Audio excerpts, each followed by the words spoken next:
Si e rregullon hoxh Islami raportin prindër-fëmijë? Ka shumë ajete edhe ka shumë hadithe të cilat na sqarojnë, na shpjegojnë, na këshillojnë se si duhet të sillemi me prind.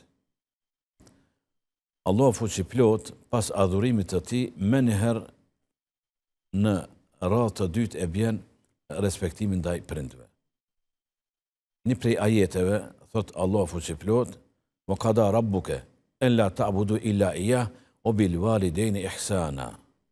Edhe qada urdhër i prerë, cilin nuk ka mundësi me u diskutu, nuk ka mundësi me u kontestu, nuk ka mundësi me u refuzu prej besimtarëve mos me u pranu, që mos me adhuru asken tjetër, mos me bëj ibadet vetëm se Allahut. Edhe më njëherë respekt maksimal ndaj prindve. Pastaj shkon edhe hala në detaje. Imma yablughanna indaka al-kibra ahaduhuma aw kilahuma. Nëse arrin pleqërin, ti duke qenë gjallë, prezencë tone, njëri prej prindve ose të dytë, fela taqul lahuma uf, as mos thuj si shenjë mos respekti. Me lodhë.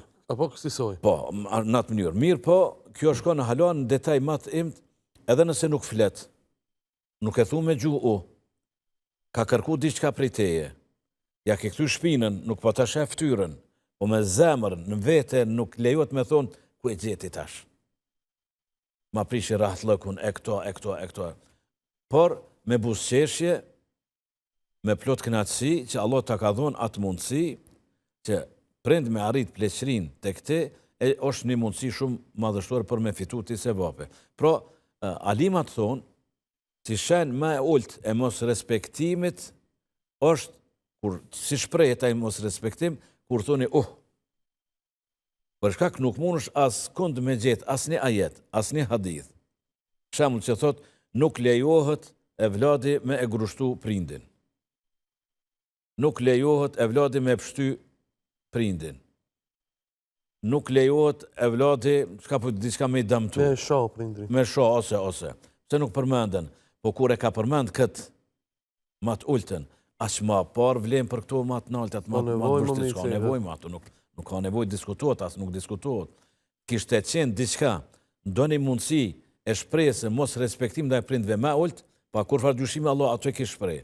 Po nuk ka ku shkon nër këto. Kjo e para, e dyta, kur mos më thon kur je rahat, kur lyp diçka normal, kur nuk të mërzit, edhe kibere po thot, pleqërin kur arrin, se kur është njeriu në pleqëri, mundodh plaku, nona plak, ose baba plak, një çështje 10 herë ta përsërit, ose të njëjtën gjatë ta lyp 10 herë, ose ti e ke kry një punë, pa i mendon që se ke kry, ka haru, nuk din, edhe mund të marrë të nervoza, ose drejt për drejt të bën pa drejtësi diçka, të dëmton diçka. Në këtë rrethon nuk mundesh me thonë nuk lejohet. Se kur je rahat s'ki nevojë me thonë kur gjithçka normale. Kur gjë nuk thu. Po kur edhe për një me nervozon. Do të thonë e drejta është në anën tonë. Po pa dyshim, po bravo. E drejta është në anën tonë. Në këtë rrethon s'ki drejt me thonë Nuk më afton wala tanharhuma, as mos u bën arrogant i vrash ndaj tyre. Ve kullahuma qawlan karima. Edhe thuj aty në fjalë të buta. Çka nuk kupton kjo? Kjo nuk kupton se mund është s'peshprehi mlefin, s'peshprehi mos durimin me fjalë, s'po foli, po hesht. As kjo nuk lejohet. As me thonë në zero, minus jo se jo, pas zero nuk lejohet. Dush me dalë në plus, në pozitiv, me buzëqeshje, me fjalë të mira, të ëmbla.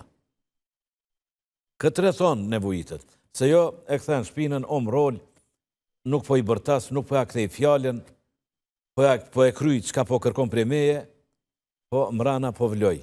Edhe këto si po e shpreh, me heshtje po e shpreh këto. Nuk lejohet as kjo. Sepse prindi është prind.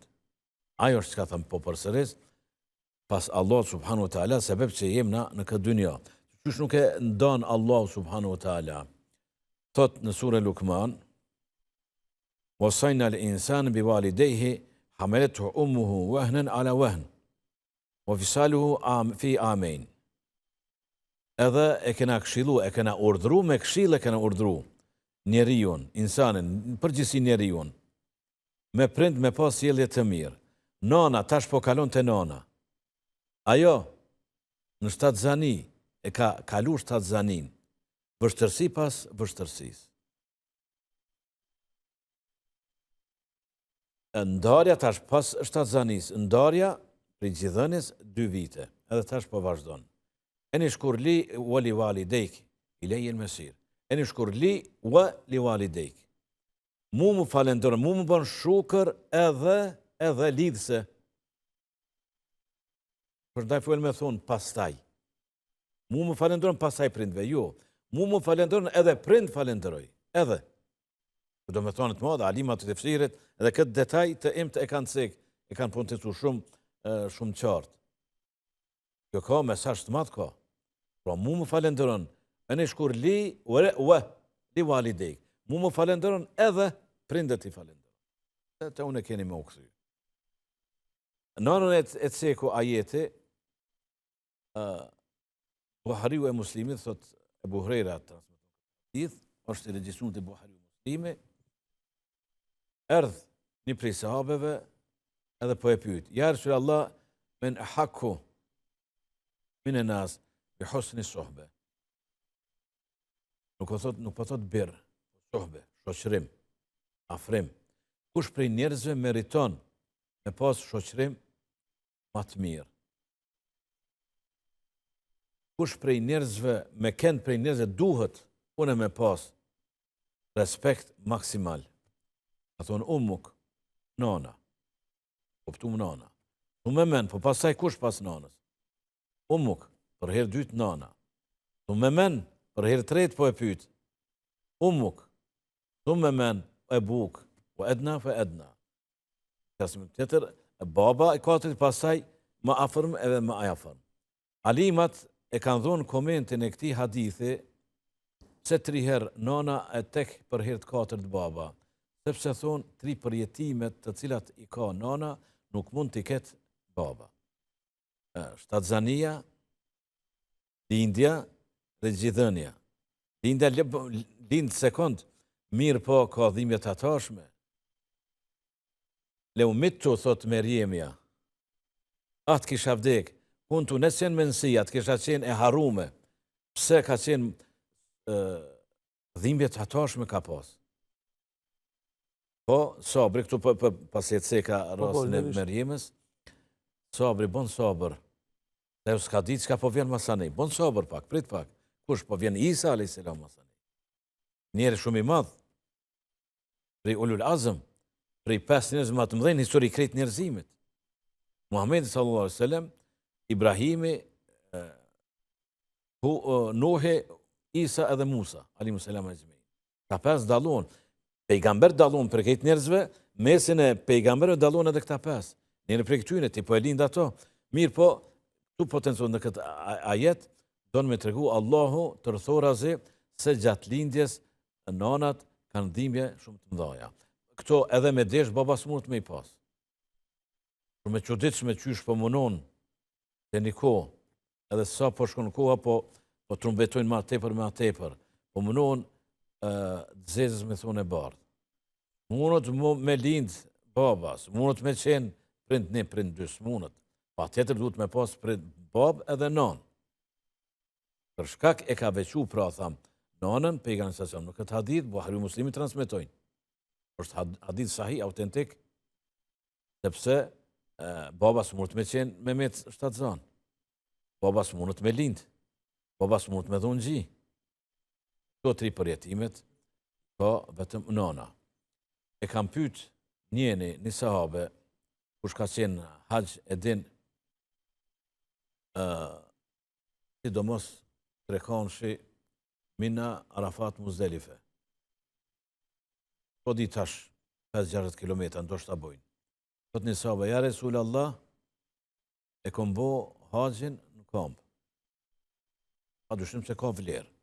është pa tjetër, po ka vlerë, nëse nuk e damton shëndetin. Mirë po është edhe një tjetër qartë. Çka është? Nanën e kom pas më shume, s'ka mujt me ecë. Krejt këtë, atë çka e kom bo, këtë ecjen kom, e kom pas në shpinë duke bajt nanën. A kom pagu hakun tem ndaj nanës. Përgjigjet e Resulullah, alayhi salatu wassalam. Vetëm një goditje të cilën ja kish shkaktu sa të ka pas në bark, vetëm ato se ki pagu. Lëkurën me ta rjep. Tash kjo vlen për të dy prind. Lëkurën me ta rjep. Edhe me thonë, bab, nanë mos shkel, po e shtruj lëkurën time, mi lëkurën tim shkel. Nuk del hakut, babës edhe nanë. Kto na mëson Islami, kështu duhet me pas respekt maksimal ndaj prindve. Kjo është urdhër, kjo nuk diskutohet. Por edhe ti përfiton pastaj, pa kur farë dyshim.